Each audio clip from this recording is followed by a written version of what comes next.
नमस्कार मित्रों, मैं नवीन शुक्ल एक बार फिर हाजिर हूं एक और सनसनीखेज कहानी के साथ। मित्रों, ये कहानी एक ऐसी है जिसने रिश्तों को इस तरीके तार तार कर दिया कि जब आप इस पूरी कहानी को सुनेंगे तो निश्चित तौर पे आपके रोंगटे खड़े हो जाएंगे। ये कहानी है मित्रों कानपुर के रहने वाले एक सरकारी टीचर राजेश गौतम की। राजेश गौतम के पिता मित्रों जमींदार थे, रईस व्यक्ति थे। ये लोग तीन भाई थे। तीनों भाइयों में बेहद प्यार था मित्रों। राजेश की उम्र उस समय लगभग 40 के आसपास रही होगी। चूंकि पिताजी की मौत हो चुकी थी और बंटवारे में तीनों भाइयों के नाम लगभग 20-20 करोड़ की प्रॉपर्टी आई थी, तो राजेश प्रॉपर्टी डीलिंग का भी काम करने लगा था। सन 2012 में घर वालों ने राजेश की शादी एक पिंकी नाम की लड़की से कर दी। घर में खूब जबरदस्त पैसा, शान शौकत की सारी व्यवस्था थी, तो दोनों लोग बहुत खुशहाल जीवन जीने लगे और इन दोनों के 2 बेटे भी हो गए। सब कुछ एकदम ठीक ठाक चल रहा था। पूरा परिवार मस्ती में जी रहा था। दोस्तों, राजेश की एक हमेशा की आदत थी कि वह लाख व्यस्तताओं के बावजूद सुबह 6 बजे मॉर्निंग वॉक पर जरूर जाता था। और जब बच्चे थोड़ा बड़े हो गए तो उन्हें भी डेली मॉर्निंग वॉक में अपने साथ ले जाया करता था। दोस्तों, कानपुर में ही राजेश का एक बहुत बड़ा प्लॉट पड़ा हुआ था। वर्ष 2021 में राजेश ने सोचा कि क्यों ना इसमें कोई फ्लैट वगैरह बनाए जाएं या और कुछ ऐसा कंस्ट्रक्शन किया जाए जिससे कुछ और अर्निंग हो सके। और फिर घर में सबसे सलाह मशविरे के बाद राजेश ने एक राजगीर, जिसका नाम शैलेंद्र सोनकर था, जो काफी जानकार और इस लाइन का फेमस व्यक्ति था, उसे बुलाया और उस प्लाट में काम शुरू करवा दिया। काम तो शुरू हो गया मित्रों। तो फिर छोटे छोटे कार्यों के लिए वो जो राजगीर था शैलेंद्र सोनकर,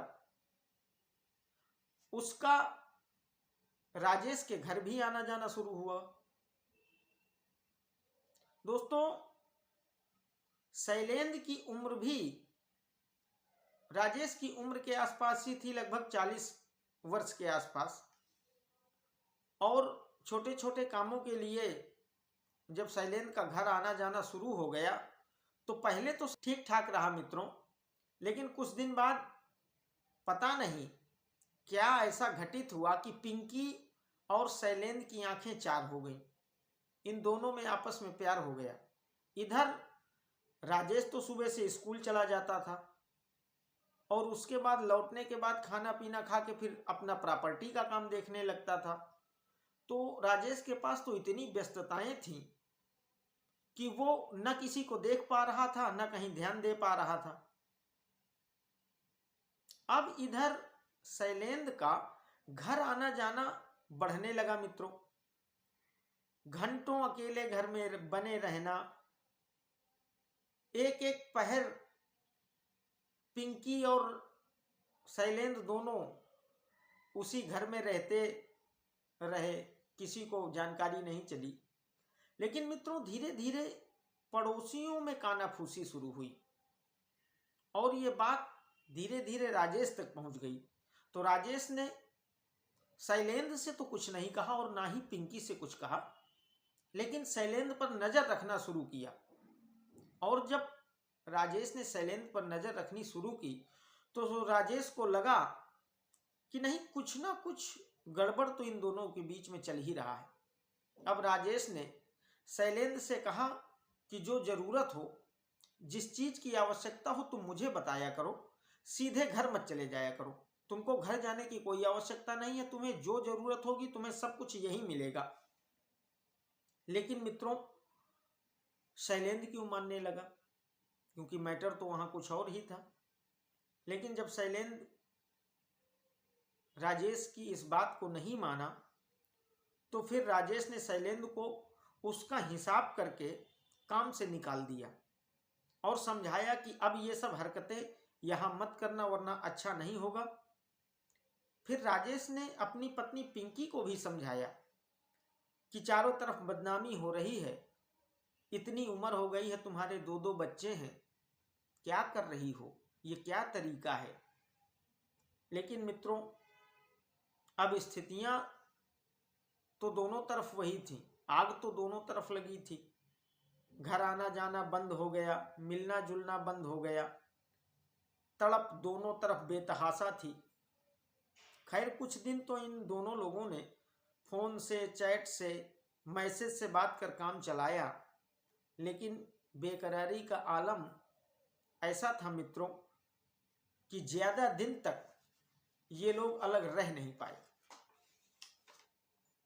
और फिर एक दिन दोनों ने डिसाइड किया कि राजेश को ही रास्ते से हटा देंगे और तभी हम दोनों एक दूसरे से मिल पाएंगे। मित्रों, पिंकी जो थी वो राजेश की धन दौलत भी नहीं छोड़ना चाहती थी, वरना राजेश को तलाक देकर शैलेंद्र से कब की शादी कर लेती। लेकिन उसे तो सारे ऐसो आराम भी चाहिए थे और उसका ये अवैध प्यार भी। खैर दोनों ने डिसाइड किया कि कत्ल कुछ ऐसे ढंग से किया जाए कि किसी को शक न हो, तो दोनों ने राजेश को जहर देकर मारने के लिए डिसाइड किया। और फिर शैलेंद्र ने पिंकी को जहर पहुंचाया और पिंकी ने खाने में डालकर उसे राजेश को खिला दिया। जैसे ही राजेश ने वो जहर पड़ा खाना खाया तो राजेश की हालत बिगड़ने लगी। मित्रों, आनन फानन में भाइयों ने उसे अस्पताल में भर्ती करवाया और इलाज के बाद 4-6 दिन बाद मित्रों राजेश ठीक होकर घर आ गया। लेकिन इस बात की शक किसी को नहीं हुई कि उसे पिंकी ने खाने में जहर मिलाकर दिया है। इधर इन दोनों का प्लान फेल हो गया, तो इन दोनों ने एक सुपारी किलर को 4 लाख में राजेश की सुपारी दे दी। लेकिन मित्रों, तय समय में ना तो राजेश का कत्ल हुआ और धीरे धीरे उस किलर के सारे फोन भी बंद हो गए और वो इनके 4 लाख रुपए लेकर फरार हो गया। अब मित्रों, इनका दूसरा प्लान भी फेल हो गया। खैर इन्होंने तीसरे किलर से बात की, लेकिन इस बार ये दोनों सतर्क थे। इन्होंने पहले पैसे नहीं दिए, तो वहां भी मामला इन लोगों का सेट नहीं हो पाया।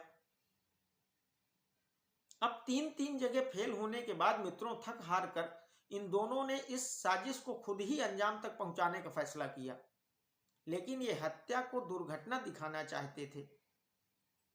इसलिए पिंकी ने शैलेंद्र को बताया कि राजेश रोज सुबह 6 बजे टहलने जाता है। बस फिर क्या था, राजेश को वहीं एक्सीडेंट में मारने का प्लान बना लिया इन दोनों ने। अब इन्होंने एक इको गाड़ी खरीदी, उसकी नंबर प्लेट बदली, फर्जी नंबर प्लेट लगाई। और देखिए मित्रों, तैयारी कितनी जबरदस्त थी इन दोनों की कि इन्होंने एक और गाड़ी तैयार की बैकअप के लिए कि अगर कहीं ये इको गाड़ी राजेश को टक्कर मारने के बाद कहीं बिगड़ जाए या इसमें कोई समस्या हो जाए तो इन लोगों को भागने में कोई दिक्कत ना हो, वो दूसरी गाड़ी पीछे से आए तुरंत और इन लोगों को लेकर निकल जाए। अब इन्होंने घटना को अंजाम देने के लिए शनिवार का दिन चुना मित्रों, क्योंकि शनिवार को भीड़ भाड़ थोड़ा कम रहती है।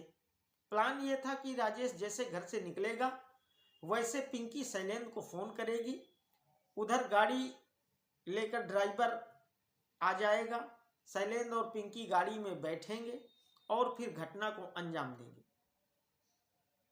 अब पिंकी इस प्लान में शामिल हो गई मित्रों, लेकिन वो अपने पति को मारना चाहती थी, अपने बच्चों को कोई नुकसान नहीं पहुंचाना चाहती थी।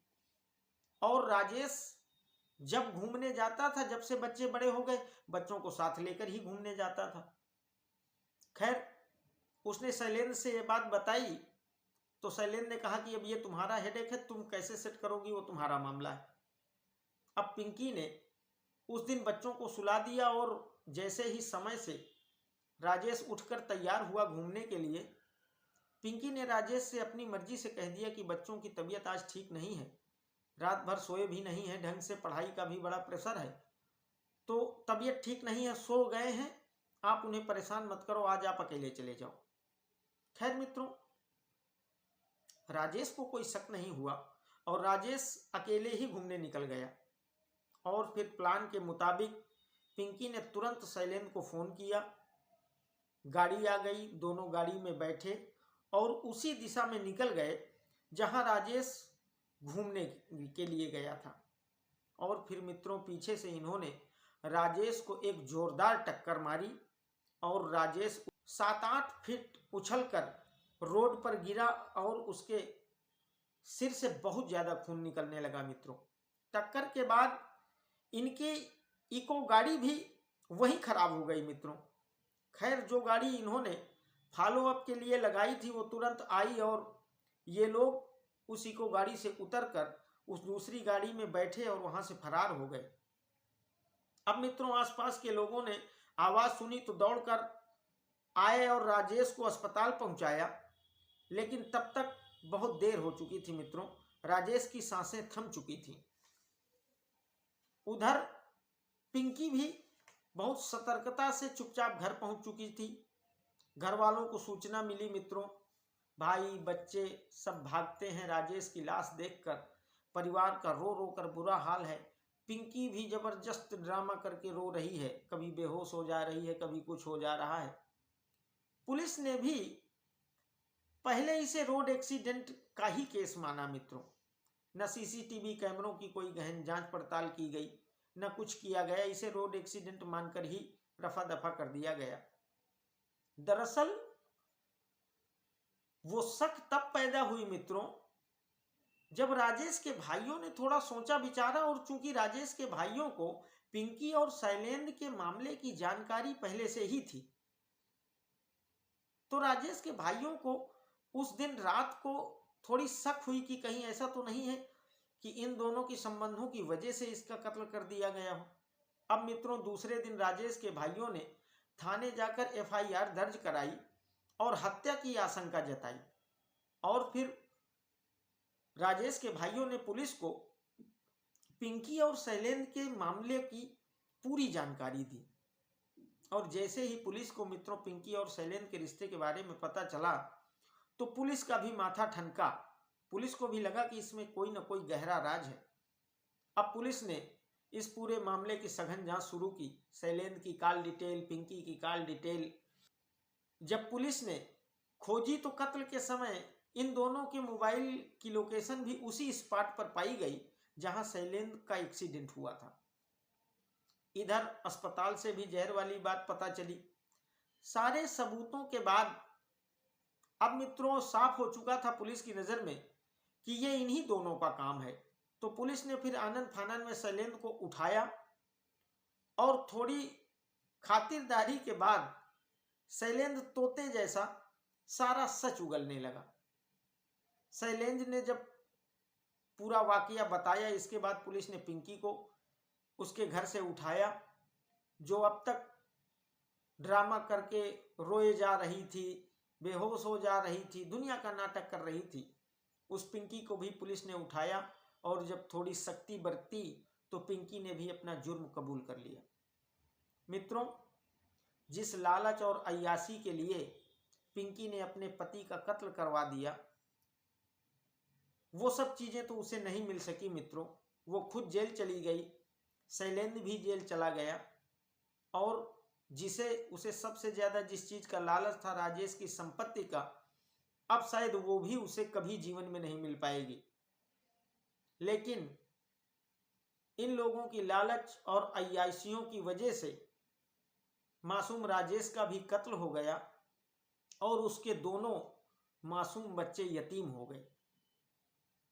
तो ये थी मित्रों आज की सच्ची कहानी, जो कानपुर की घटना थी, जिसने रिश्तों को अपने लालच और अय्याशी के चक्कर में तार तार कर दिया। यह कहानी अगर मित्रों आपको पसंद आई हो तो मेरे चैनल को शेयर और सब्सक्राइब जरूर करिएगा। बहुत बहुत धन्यवाद।